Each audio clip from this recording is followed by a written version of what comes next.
dois jogadores que ficaram de fora são dois jogadores que não têm entrado nas opções habituais de Martin Anselmi. Se entendes, se tens algum motivo, podes não ter, como é óbvio, porque isto é especulativo, para acreditar que se fosse, por exemplo, o Samu aniversariante, poderia ou não haver algum tipo de necessidade de gerir a coisa de maneira diferente?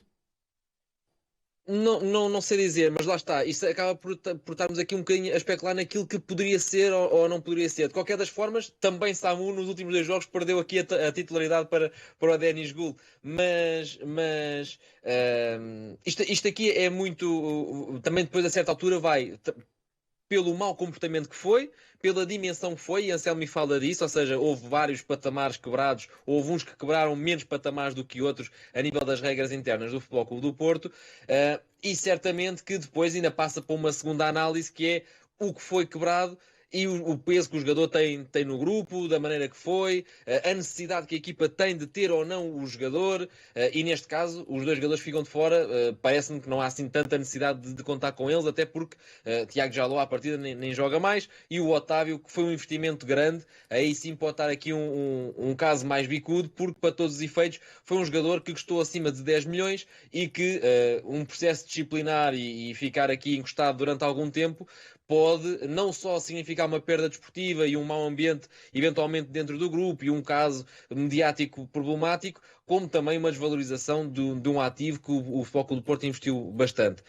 Os restantes, acredito que não sejam titulares,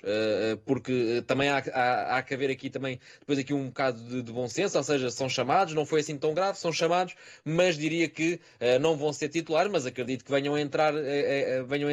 durante o jogo, porque se formos a ver, não são assim tão poucos, ou seja, foram muitos jogadores apanhados nesta ratoeira, digamos assim, desta festa até tarde. Portanto, o Futebol Clube do Porto também, no plantel atual e com as dificuldades que tem tido em vencer os seus jogos, em conseguir convencer as suas bancadas, também não sei até que ponto é que pode abrir mão assim de 5, 6, 7 jogadores de repente. Claro que há aqui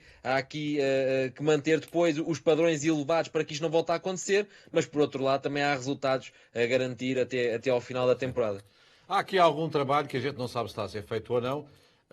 porque eu vou tentar explicar. Se aqueles jogadores foram à festa do Otávio,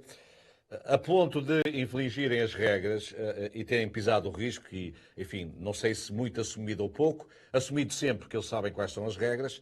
significa que têm com o jogador uma boa relação. Significa que gostam dele, senão não estavam lá, não tinham ido. Até que ponto é que é preciso garantir que esta dualidade, ou seja, um jogador que não foi convocado e houve outro que a gente também não sabemos, nós não sabemos que relação é que o plantel tem com o Tiago Jaló, por exemplo. Até que ponto é que há necessidade do treinador explicar isto, ou de alguém explicar, para que, evidentemente, porque nestas lógicas de balneário e de grupo, às vezes há relações, há códigos, há complicidades que evidentemente depois não se podem virar contra o próprio treinador, que quer fazer o melhor 11 e que até que ponto é que há uma necessidade de explicar aos jogadores porque é que estes dois estão de fora e os outros foram chamados. Sim, isso tem que ser gerido com pinças dentro do grupo de trabalho, porque certamente há relações sociais, há relações pessoais entre os jogadores, e isso vai sempre ter impacto, quer o jogador queira ou não, quer o clube queira ou não, ou o treinador queira ou não, isto vai sempre estar na cabeça dos jogadores e conforme a situação for lidada, pode ter mais ou menos impacto, mas terá sempre. Agora, a nível desportivo, não terá assim tanto, porque, por exemplo, pegando no caso do Tiago Jaló,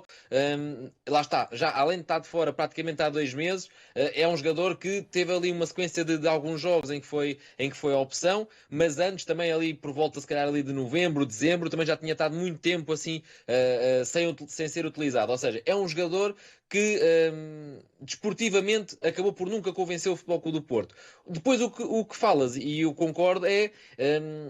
a nível de ambiente o que é que isto pode impactar, e pode, sem dúvida, porque se estivermos a falar de jogadores que sejam influentes, se estivermos a falar de jogadores que sejam líderes de balneário, de jogadores que, embora não jogando muito, tenham um papel a desempenhar perante o grupo e até os jogadores mais jovens, por exemplo, Martins estava presente e é um jogador jovem do plantel. Normalmente estes jogadores, muitas das vezes, por serem até internacionais de camadas jovens, por exemplo, como o Tiago Jaló, e isto muitas das vezes são jogadores que são vistos com algum respeito dentro de um balneário, até pelo estatuto que têm, de vir da Juventus e tudo mais. E sem dúvida que, se a situação não for bem gerida, já de si é incómoda, e se não for bem gerida, pode haver aqui uma repercussão negativa naquilo que é o ambiente do grupo de trabalho. Porém, é uma situação que não convém nada neste momento a André Vilas-Boas, a Martin Anselmi, ao Futebol Clube do Porto em geral. Não convém nada porque todos sabemos da situação que o Porto vive neste momento. Está em quarto lugar à partida para esta jornada. Portanto, o próximo jogo é sempre muito importante para o Futebol Clube do Porto, porque perdida a Liga dos Campeões é aqui minimizar ao máximo, e o minimizar será estar presente numa Liga Europa, e neste momento o Braga vai na frente, e este tipo de casos não ajudam nada nesta perseguição pelo terceiro lugar.